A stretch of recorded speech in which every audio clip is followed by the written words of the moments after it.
When I was in prison, my perspective had to define me.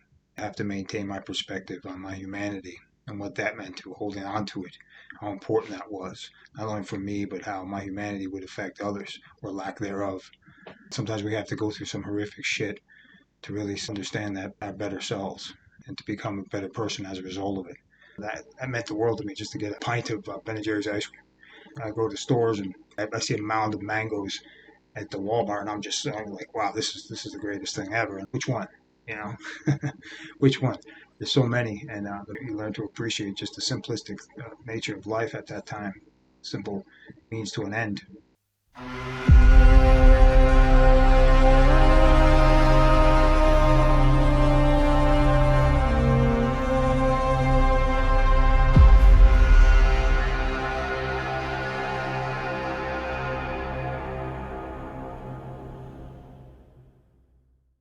Greetings and salutations, I'm Victor Sordi and welcome to my channel, 28 to Persevere. Thanks for watching. At the end of this video, smash that like button and subscribe if you haven't already. It's all very much appreciated. Today I was thinking about reflection and perspective, how those two things really defined my way of life in prison. In prison, most people don't have time to reflect or really contemplate their perspective on life because they're living in the moment. They're dealing with what comes next, and however it comes, they're going to have to deal with it. And that's it. Living in the moment. There's no sense of reflection and what you're going to do or not going to do as far as whether or not it's right or wrong. You do what you got to do. And that type of perspective is really what consumes you each and every day of your life behind the wall. Now that I've been home almost 3 years, I have a lot of time to reflect. And my perspective on life obviously has changed drastically since my early days of my incarceration as a 19-year-old child. Now, being 50 years old, I'm at a stage in my life now where I keep perspective on my life, what I do and don't do, and how it affects others around me, which is something that motivated me throughout my life and even throughout my incarceration. I realized when I was 19 years old, on October 8th, 1994, walking down that flight of stairs, my way of life at that time and my perspective on life was one of just fun times. Good time. I was a good time man. I just wanted to have fun and party and live my life the way I wanted to live it. I wasn't trying to impose my will on anyone or actually being a threat to anyone per se. I just lived it the way I thought that was the funnest way to live it, not knowing at all what was about to unfold before me that night. I never thought about it. I didn't give any thought of how it would unfold. I had no premeditated motives to hurt anyone that night, but unfortunately what took place developed in such a fashion that the results spoke for themselves, unfortunately and tragically so. And after spending 28 years of my life behind bars, my perspective on life now is very different than it was at that stage of my life as a 19-year-old child, as most people are, as they mature and maturation process and the experience of life morphs them into what they need to be to survive the life they chose to. I've realized now, after all these time, what I went through in prison, how those experiences affected me.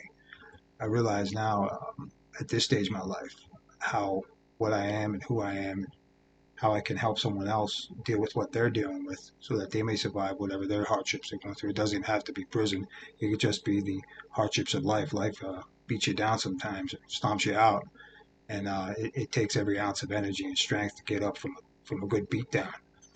Physically and psychologically, metamorphically. It's something that you think about every day, you deal with. We all come from different walks of life on this journey, and each of us hold a perspective on how we view our life, how what we do or don't do, and how we reflect on that life will really relate to what our life will become later on. I realized when I was in prison, my perspective had to define me. It had to really motivate me in every sense of the word. I had to deal with whatever was coming next, but I have to maintain my perspective on my humanity and what that meant to holding on to it, how important that was, not only for me, but how my humanity would affect others or lack thereof. So I really realized that now, at this stage of my life, beyond the wall, I have a lot of time on my hands to reflect and really appreciate where I stand and sit, and how my sense of perspective on life at this stage of my life is going to affect the others around me, and what I could do to be a better man as a result of it and for it. And I realize now, making these videos, reaching out to all of you, how much I appreciate the time and energy that it takes for everyone to spend that quality time and to devote such energy towards watching my videos. It's something that I never lose perspective of, and that sense of appreciation. And I reflect on it quite often and really appreciate not only all of you, but the opportunity to do this and to reach out and perhaps enlighten, perhaps guide, influence, and to basically help someone have a broader perspective on their own life, however it might help them. I'm a firm believer of the humanity's better nature and what it will take for somebody to tap into that. I believe we all have it. Some of us don't even realize it, and sometimes we have to go through some horrific shit to really understand that our better selves and what it takes for us to get through that horrific shit and to become a better person as a result of it. I truly believe in that. I value that. I've seen it firsthand through the other men that I did time with and what they had to go through to survive the moment, and myself included. So I'm really understanding this, and I'm really appreciating this moment now. But understanding prison, understanding what it took to survive in prison, is something that I reflect on quite often. And when you're in prison, the things that you appreciate, your sense of perspective on that is amazing. It really is when you think about it now. I mean, the average Joe or Jane has access to an insurmountable amount of consumption, food in particular. That's something I really enjoyed since I've been home. The variety and choices that we have to go to the store and buy any type of meat or fish or fruit, vegetable, whatever it may be that is your gig. Something that you enjoy. Uh, I'm still enamored and in awe of it. When we go food shopping, it's quite the spectacle for anyone who's with us. And us being on my family, they get a kick out of my reaction to my environment. Something I truly appreciate each and every time that we do it. But in prison, you have access to these things called the commissary. I spoke briefly about in the previous video. And in prison, you usually go to the commissary once every 2 weeks, and the commissary is where you can order food from your account. You have money in your account. You could spend maybe at tops back then it was like $55. Now I think it's like 85 to over 100. But back in the day, it was you had a minimal amount you could spend, and what you had access to obviously was very limited and restricted. Mostly junk food. I mean, it was not like meals. You could go shopping at the food mart, but it's basically you if you were fortunate to have some vegetables, like you would have a head of lettuce or maybe some bananas. You buy them individually, obviously, and you would basically have a lot of canned goods, fishes. And one thing that was a staple, and anyone who's done time knows this, were crackhead soups, uh, romaine soups. Anyone who's done time knows this. I would laugh because the crackhead soups was a staple. Everybody ate them. They loved them. It was 15 cents. I mean, how could you not love them? That was your survival food, your staple. These crackhead soups, we call them crackhead soups because they were like 10, 15 cents a soup. And it's something that I would basically live off of for quite some time. That and Jack mackerel, which was 70 cents a can. It was about 80 grams of protein in a can. So you eat them, and I would eat them in abundance because I worked out a lot. So I tried to consume a massive amount of protein, keep that going. But the commissaries was like an occasion. It was a special occasion. You would grab your net bag, and the various joints did it differently. Some people they would escort block by block or gallery by gallery. When I was in the Maxes, and they would take you out to the commissary area, which is basically a part of the prison, obviously, but it was outside the main yard. It was a sectional building that you would go to in Auburn in particular, and you would go into the window and you would hand in your sheet, and they would get your items, whatever it was on the sheet. Usually, you would be given an opportunity to fill out your sheet for your commissary items the day before. Off of the sheet is basically your menu of what you can or cannot order and how much each thing's cost and whatever it was. And you would buy stamps there also. That's mainly what I would buy most of the time. That's where people got their smokes. They smoke cigarettes and they chew tobacco, whatnot.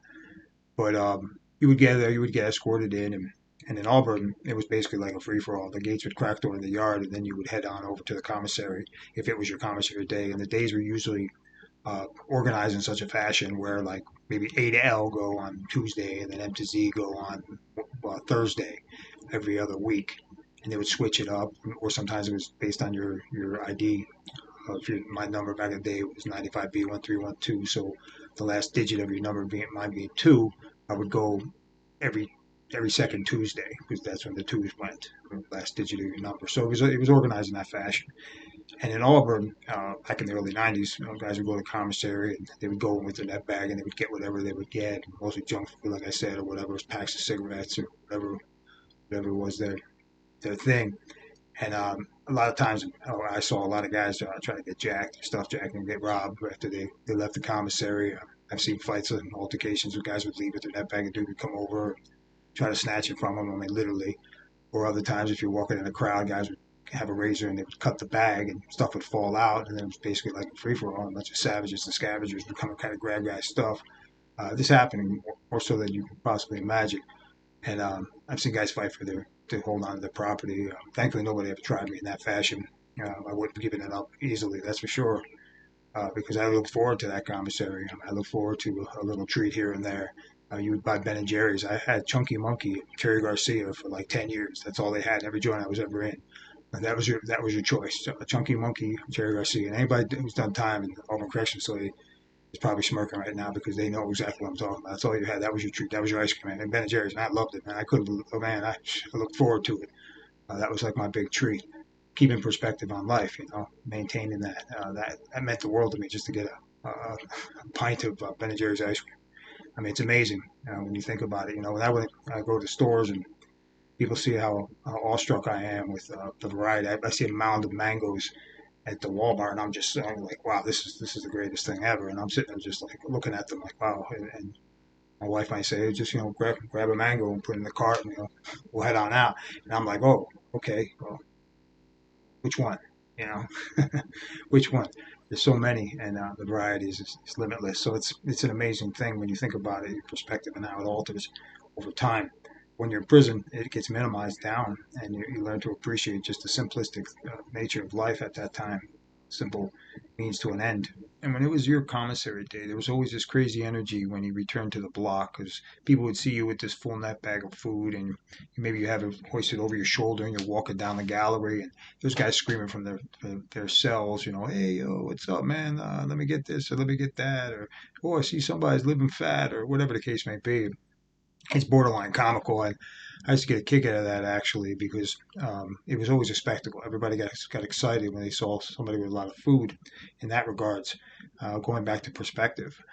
So then I would see also, as I mentioned earlier, a lot of fights that happened as a result of this.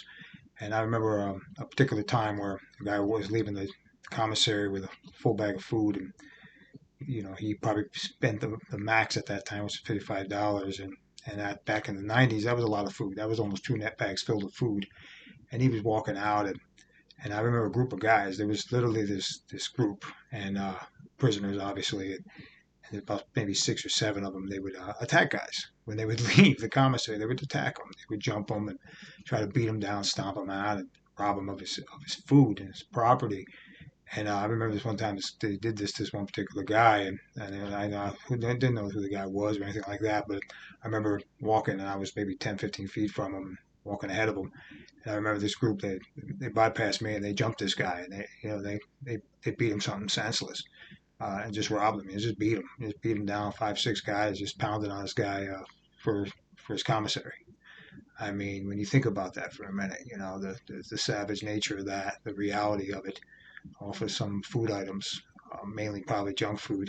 Maybe the guy had some smokes in there, which is invaluable in prison as money, currency, literally, so you can barter.